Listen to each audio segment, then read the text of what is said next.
म्हणजे पुतुळे.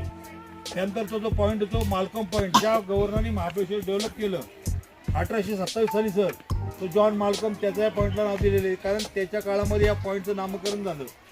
तिथून आपल्याला काय दिसतं, सह्याद्रीचे 60 डोंगर, सह्याद्रीच्या 7 पर्वतरांगा ज्या रायगड जिल्ह्यामध्ये चालू होतात, सातारा जिल्हा पार करून पुणे जिल्ह्याला मिळतात, असे 3 जिल्ह्यातून त्या रांगा जातात. त्याच्या बाजूला त्या 7 रांगा झाल्यानंतर त्याच्या बाजूला तानाजी मालुसरेचं गाव उमरटच्या बाजूला टेबल आहे, त्याच्या बाजूला गोडोली म्हणून गाव आहे. आणि हे जे उमरट आहे त्याच्या मामाचं गाव, आणि ते त्याचं गाव पडलं. त्यानंतर 3 नंबरची रांग आहे, तिथं शिवाजी महाराजांच्या काळातलं टेळणी बुरुज आहे, त्याला तोरणागड किल्ला म्हणतात. फक्त त्याचा झेंडा ध्वज दिसतो, संध्याकाळच्या वेळेला दिसणं अशक्य आहे, पण तिथे इथून दिसतो.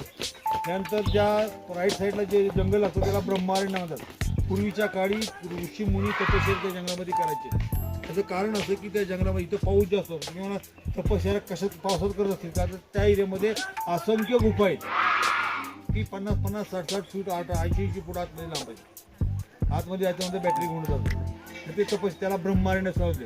ह्या जंगलामध्ये प्रामुख्याने सर्वात जास्त जंगली जांभळांची झाडे असतात. जंगली जांभळं, छोटी जांभळं, त्या जांभळाला पोषक वातावरण येत आहे. त्या नंबरचा जो लास्ट पॉईंट लागतो आपल्याला, त्याला 3 नाव आहेत. Arthur seat. ऑर्थर सीट का नाव दिलेलं आहे, का ऑर्थर नावाचा ब्रिटिश रायटर त्या पॉईंट बोलून ब्रिटिश काळामध्ये पडलेलं आहे. दुसरं नाव त्या पॉईंटला मॅजिक शो असं आहे. मॅजिक शो का म्हटलं जातं, त्या पॉईंटवर हलकी वस्तू म्हणजे कोल्ड्रिंकचं झाकण, डिश थ्रोसारखं थाली पेकसारखं फेकलं तर खाली न जाता वरती येतं, पॅराशूटसारखं फिरतं, राईट साईडला येऊन पडतं, म्हणून त्याला मॅजिक शोचं नाव दिलेलं आहे. तिसरं नाव त्याला सुसाईड पॉईंट म्हटलेलं आहे. ऑर्थर नावचा ब्रिटिश रायटर पडलेला आहे तिथून. अतिशय डेंजर जागा आहे, उगवतं सुसाईड लोक म्हणत नाहीत त्याला, कारण वरून खाली पडला तर आपण आता सातारा जिल्ह्यामध्ये उगव वरून खाली एखादा म्हणून जर पडलाच बायचान्स, पडतेच 10-15-20 ॲक्सिडेंट होतात. तो रायगड जिल्ह्यात मिळतो खाली. रायगड जिल्हा बॉर्डर तिथं सुरू पलीकडं. इथं 3 जिल्हे मिळतात त्या पॉईंटला.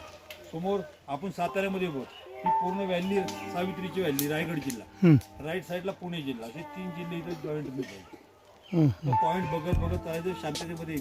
विद्यार्थ्यांना एक रिक्वेस्ट, संध्याकाळची वेळ झालेली, जंगली जनावरं येतात, माकडांसमोर खाण्याच्या वस्तू हातामध्ये घेतल्या, माकडं खेचतात, पाण्याच्या बॉटल सांभाळायच्या, आपले पर्स मोबाईल सांभाळायचे, एकत्र चालायचं. संध्याकाळची वेळ झालेली, नेटवर्क तिथं लागत नाही, शोध नको, तुम्ही फार लहान म्हणून एवढं सांगतोय मी.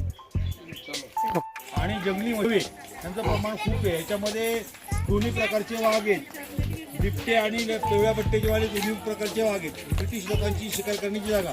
तुम्ही म्हणाल ही जागा त्यांनी का निवडली असेल, त्याचं कारण एक असं की पुढे पाण्याचा जिवंत झरा आहे, त्याला टायगर स्प्रिंग असं नाव दिलेलं आहे ब्रिटिशांनी. पाण्याचा झरा, महाबळेश्वरच्या पाण्याचं वैशिष्ट्य, महाबळेश्वरच्या पाण्यामध्ये लोह आणि पोटॅश जास्त. लोहयुक्त पाणी ओळखण्याच्या 2 प्रक्रिया आहेत. स्टीलच्या भांड्यावरती जर तुम्ही टाकले तर सफेद कलरचे डाग येणार नाहीत, कारण क्षार लागतात. क्षार असलेल्या पाण्याचं सफेद कलरचे डाग येतात. दुसरी गोष्ट, हे पाणी